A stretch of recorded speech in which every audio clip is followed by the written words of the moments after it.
Assalamualaikum warahmatullahi wabarakatuh. Perkenalkan, saya Andri Bimo Saputro. Pada kesempatan kali ini, saya akan menjelaskan terkait analisis SWOT dalam usaha bidang jasa desain grafis. Oke, mari kita simak videonya.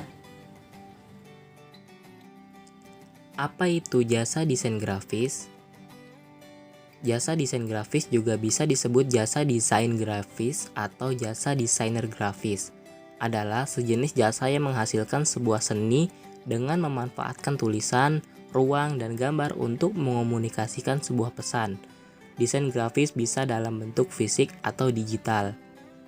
Saat ini masih banyak orang yang salah paham tentang jasa desain grafis. Mereka menganggap jasa ini juga mencakup pekerjaan mencetak. Itu sebenarnya adalah bagian dari jasa percetakan. Lalu apa saja jenisnya dan berapa estimasi harga pasaran dari jasa desain grafis? Selanjutnya, jenis jasa desain grafis. Pada dasarnya, semua objek yang bisa dilihat oleh mata kita itu membutuhkan desain, baik objek dalam dunia nyata maupun objek digital. Yang pertama, jasa desain logo. Logo merupakan jenis jasa desain grafis yang paling banyak dicari. Setiap entiti, baik dalam bentuk organisasi maupun pribadi, membutuhkan desain logo. Yang kedua, jasa desain maskot. Maskot merupakan bagian yang sangat penting dalam membangun brand, walaupun proses branding tidak dilakukan setiap perusahaan. Namun, setiap perusahaan yang ingin berkembang menjadi besar pasti akan membangun brandnya. Yang ketiga, jasa desain company profile. Company profile adalah sebuah katalog yang mengandung informasi dari sebuah perusahaan yang dibuat untuk orang-orang yang ingin mengetahui lebih dalam tentang perusahaan tersebut. Desain company profile sangat penting karena bisa dibilang ini adalah kesan pertama yang dilihat orang. Yang keempat, jasa desain media sosial. Memiliki akun media sosial seperti Instagram ataupun media sosial lainnya seperti Facebook dan TikTok sudah menjadi sebuah hal wajib untuk setiap bisnis yang ingin berkembang di zaman teknologi ini. Yang kelima, jasa desain poster atau brosur atau banner. Poster, brosur atau banner ataupun media promosi lainnya merupakan jasa desain grafis yang paling banyak dicari dan dibuat berkali-kali. Yang keenam, jasa desain kemasan. Kemasan produk wajib butuh desain. Fungsi utama desain kemasan adalah membangun persepsi atas produk yang dikemas. Desain bisa menimbulkan rasa segar, rasa gurih, perasaan tenang, elegan, atau semangat. Salah memilih konsep desain bisa mengubah persepsi produk. Kemudian harga jasa desain grafis. Yang pertama, harga jasa desain logo. Untuk jasa desain logo, harga yang ditawarkan cukup variatif, mulai dari 50 ribuan hingga jutaan. Harga jasa desain logo profesional adalah sekitar 3-5 juta rupiah. Yang kedua, harga jasa desain maskot. Harga desain maskot sangat beragam. Ada yang menawarkan harga 100 ribu rupiah saja. Biasanya ditawarkan oleh para hobi ilustrasi. Harga jasa desain maskot profesional adalah sekitar 1-5 juta rupiah. Yang ketiga, harga jasa desain company profile. Ada yang menawarkan ratusan ribu. Hanya saja kemungkinan besar mereka menggunakan template yang bisa didapatkan gratis di internet. Harga jasa desain company profile profesional adalah sekitar 2-3 juta rupiah. Yang keempat, harga jasa desain media sosial. Berita baiknya adalah harganya sangat terjangkau. Kisaran harganya adalah sekitar 1-2 juta rupiah untuk sebulan. Namun, harga tersebut khusus untuk desain saja, belum termasuk copywriting dan membantu posting. Yang kelima, harga jasa desain poster atau brosur atau banner.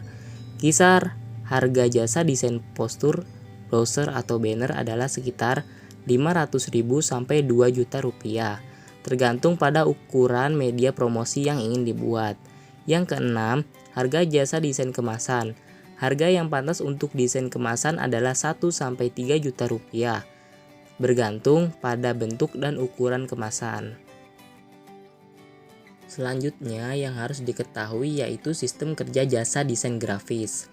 Setelah mengetahui jenis-jenis jasa desain grafis beserta kisaran harga, ada beberapa hal lainnya yang akan dibahas seperti bagaimana proses kerja jasa desain grafis, bagaimana sistem pembayarannya, bentuk hasil kerja yang akan diterima beserta garansinya. Yang pertama, kita akan membahas jenis pembayaran. Ada pembayaran bertahap. Pembayaran bertahap merupakan sistem pembayaran yang paling sering digunakan oleh agensi desain grafis. Klien membayarkan sebagian dari harga jasa sebagai down payment atau DP, dan sisanya dibayar setelah klien menerima hasil kerja final. Ada pembayaran penuh di depan. Sistem pembayaran ini jarang dipakai agensi desain grafis. Mungkin hanya bisa diterapkan oleh agensi desain yang sudah terkenal. Mereka meminta pembayaran penuh di depan untuk mendapatkan tanda komitmen atau keseriusan dari klien. Sebagai dari pembayaran tersebut biasanya juga akan mereka pakai untuk biaya riset dalam pengerjaan desain. Ada pembayaran setelah proyek selesai. Sistem pembayaran ini memperbolehkan klien untuk membayar setelah klien mendapatkan hasil kerja final. Biasanya adalah para freelance yang baru selesai kuliah ingin membangun portofolio. Bahkan ada sebagian dari mereka yang menerima pembayaran seikhlasnya, terserah kliennya mau memberikan berapa. Selanjutnya yaitu hasil kerja. Ada agensi desain grafis yang akan memberikan seluruh file proyek jika suatu saat nanti si klien telah memiliki tim desainer sendiri. File ini bisa mereka gunakan jika ingin melakukan perubahan desain. Ada juga agensi desain grafis yang akan memberikan file dalam bentuk hasil render. Tipe file seperti ini akan sulit untuk diubah. Jadi, jika ingin mengubahnya harus kembali menyewa jasa si penyedia jasa tersebut.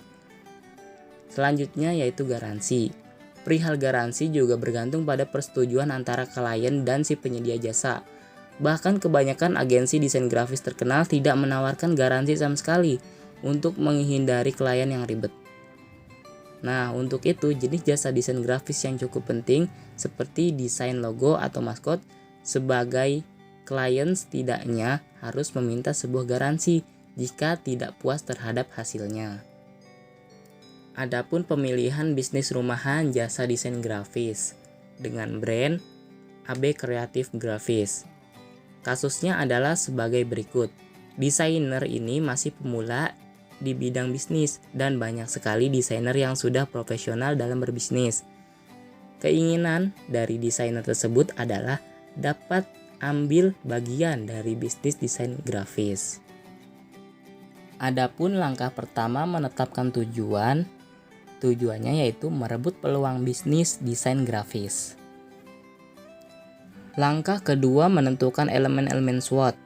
Yang pertama, strength atau kekuatan, kreativitas dan inovasi yang tinggi, passion yang kuat dalam bidang desain grafis, keunggulan dalam desain, skill dalam digital graphic design, motivasi untuk memuaskan para pelanggan. Yang kedua, weakness atau kelemahan. Pengalaman bisnis masih tergolong minim, masih harus belajar dalam mengolah gambar bitmap. Mood tidak stabil. Yang ketiga, opportunity atau peluang. Pangsa pasar dalam lingkup desain grafis yang cukup menjanjikan. Pemasaran secara online. Target pasar baru bermunculan, UMKM. Yang keempat, threat atau ancaman. Persaingan yang lumayan ketat. Klien yang sulit menerima ide desain kita. Langkah ketiga yaitu membuat metrik SWOT. Adapun faktor eksternal dan faktor internal. Faktor eksternal terdiri dari strength atau kekuatan dan weakness atau kelemahan. Faktor internal terdiri dari opportunity atau peluang dan threat atau ancaman.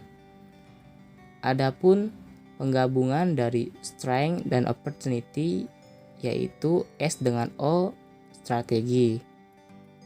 Adapun penggabungan dari weakness dengan opportunity yaitu W dengan O, strategi. Adapun penggabungan strength dengan threat menjadi S dengan T, strategi. Adapun penggabungan weakness dengan threat menjadi W dengan T, strategi. Dari poin-poin tadi, kita bisa membuat 4 strategi. Yang pertama, S dengan O, strategi. Merancang iklan dengan menampilkan keunggulan bisnis ini yang memiliki kreativitas dan inovasi yang tinggi, serta menampilkan hasil-hasil desain yang telah dibuat sebagai testimoni. Terus kembangkan promosi dalam layanan online dari media sosial. Selanjutnya, W dengan O, strategi. Jagalah selalu mood kita agar tidak terganggu dalam melakukan desain, memeriksa daftar UMKM yang ada di daerah kita. Bila mereka memiliki produk yang lumayan terkenal dan belum dikemas dalam grafis yang baik, kita bisa tawarkan jasa desain grafis kita langsung kepada mereka. Selanjutnya, S dengan T, strategi. Membuat iklan yang menampilkan desainer grafis yang memiliki skill dalam dunia digital graphic design dan memiliki keunggulan dalam desain yang menjadi daya tarik di tengah persaingan yang lumayan ketat. Selanjutnya, W dengan T, strategi. Terus tingkatkan skill dalam mengolah gambar bitmap dan pahami keinginan klien sebelum menggarap desain yang diinginkan. Gali dalam-dalam keinginan klien untuk menghindari revisi desain yang tidak kunjung henti. Sekian pembahasan mengenai analisis SWOT dalam usaha bidang jasa desain grafis. Terima kasih. Wassalamualaikum warahmatullahi wabarakatuh.